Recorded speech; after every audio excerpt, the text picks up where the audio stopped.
Yo, what is good, everybody? It's your boy, Golden Falls, Golden What If, whatever you want to call me. And I'm back. I'm back with What If Naofumi Was the King of Curses, the finale. And as always, if you enjoy, make sure to leave a love, or make sure to leave a like, make sure to leave a sub, make sure to leave a comment down below, all that good stuff. Show some love for the video. This is the finale, like I said, final part of this. In terms of the other Naofumi What Ifs, I'll be honest. There's one that I started and I had full intention of finishing and I kind of forgot it existed. I don't think I'll go back to it because it's just been kind of a good little bit of time. But with that said though, I'll be doing full series. I don't know why that happens sometimes for me where I get caught up in doing other stuff, so I forget about certain series. But nonetheless, I hope y'all still enjoy the videos. I hope y'all continue to enjoy. And if you do, as always, show some love. And yeah, that is about it. So let's get into it. Let's get it.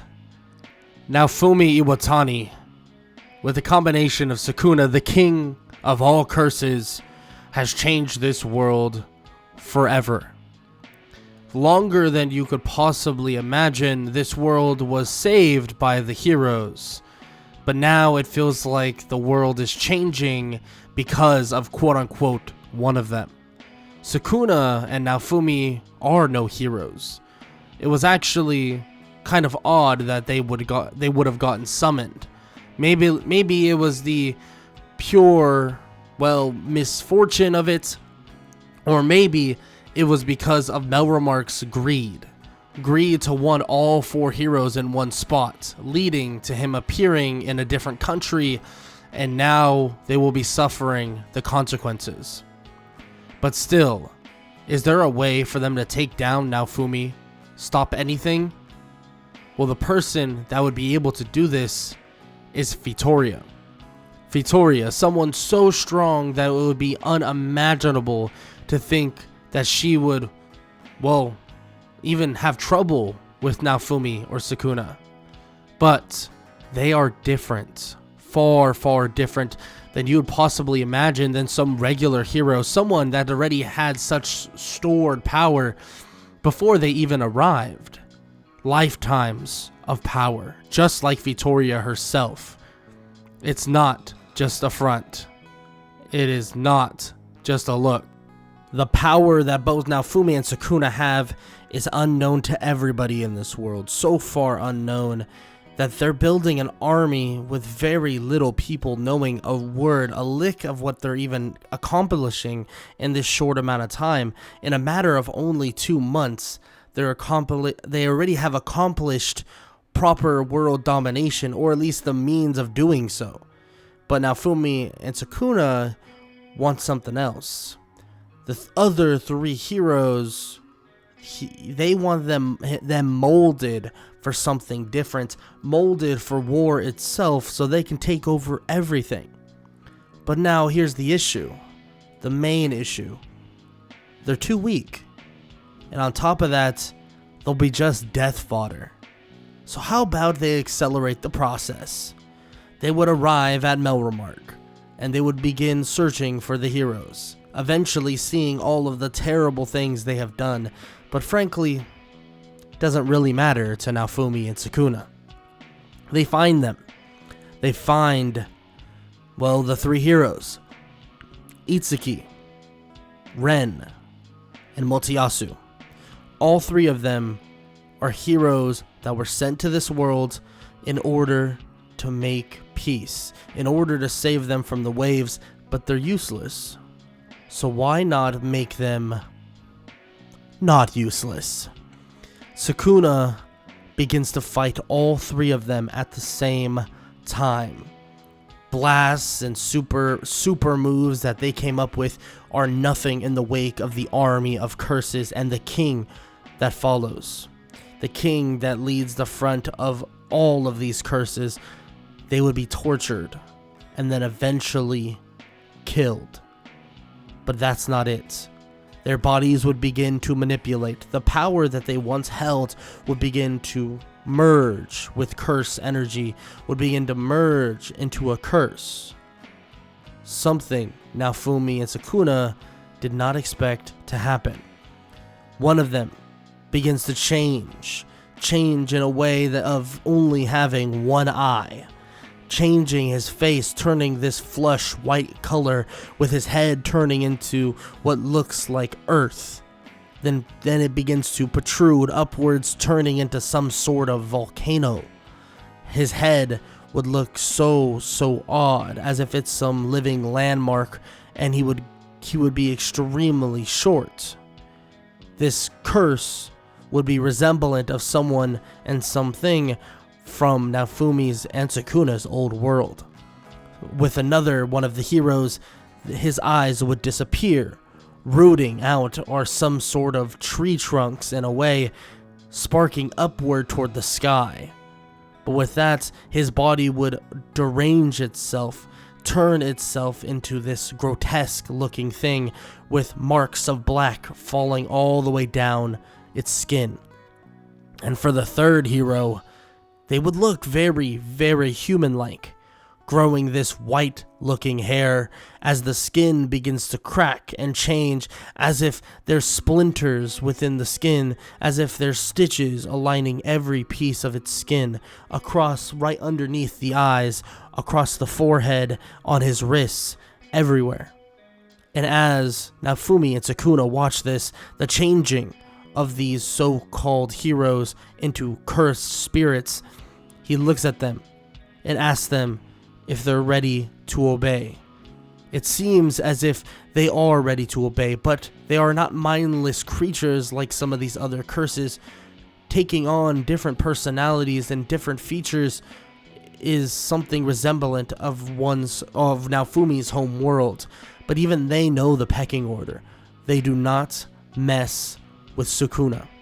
That is the person you stay far away from and you listen to if he so chooses for you to do something. Naofumi and Sukuna are a perfect match, and now with 3 special grade like curses, some even ranging about half of Sukuna's 20-finger power, well, at least in the past from the other world, stacked on top of that would be their leveling system. All 4 of them would be powerful beyond comprehension, but the King of Curses will be all-powerful in the grand scheme of things. They would begin to take over country after country, starting with Melremark, taking over all the royalty, and even taking out the church before a weapon could even be used upon them. They would take that so-called weapon, though, and Sukuna would begin to use it himself, using the energy, the curse energy, sacrificing curse after curse to instill power within that said weapon, power of the unimaginable. Sukuna would continue this brigade of destroying and changing everything, including some of these other wielders of different weapons, some of these wielders like themselves, just like the sword, the bow, and the spear, very similar to them. They are vessel weapon wielders, but these people would change as well.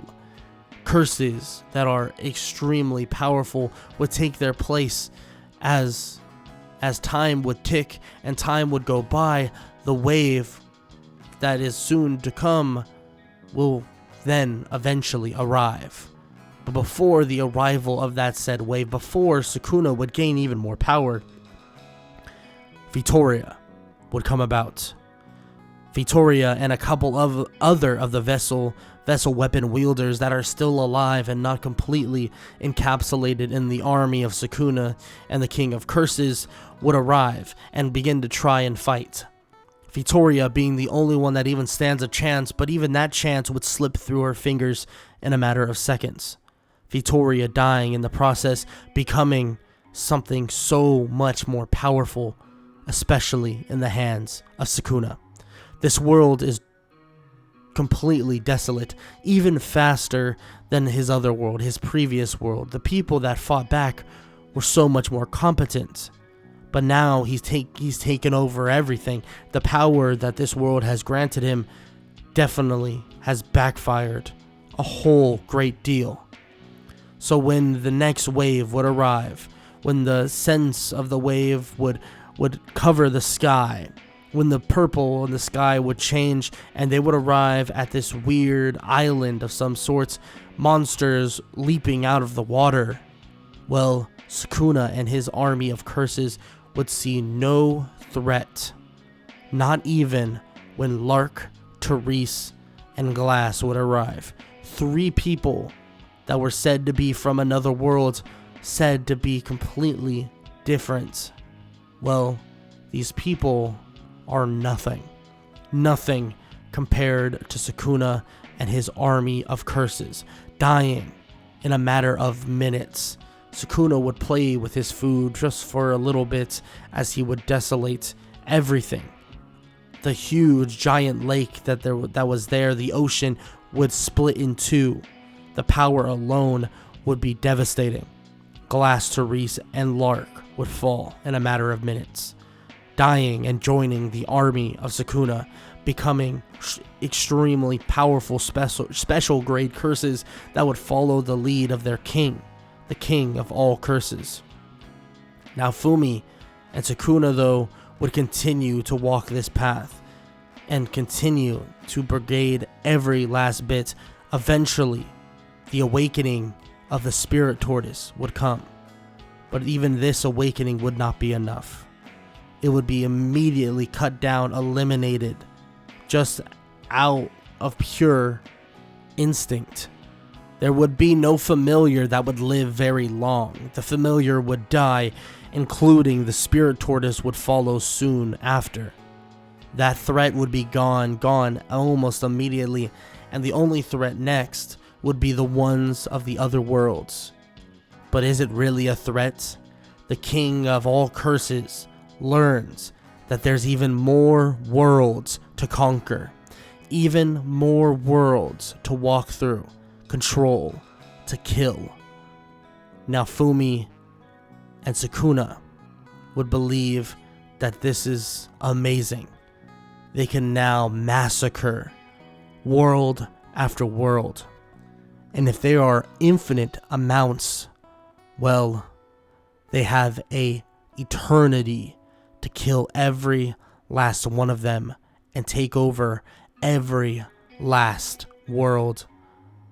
Naofumi and Sukuna will start this universal or multiversal takeover. Every single version of the world that they know currently will be theirs, taken over, and they will discover every last one of them. Every powerful being will be under the will of Sukuna, under the will of the king of all curses. But that is a story for another day, and a story that many may never know. But if you enjoyed, make sure to leave a like, make sure to leave a sub, make sure to leave a comment down below, all that good stuff. And I hope y'all enjoyed, like I said, and I hope y'all have an amazing day. Later.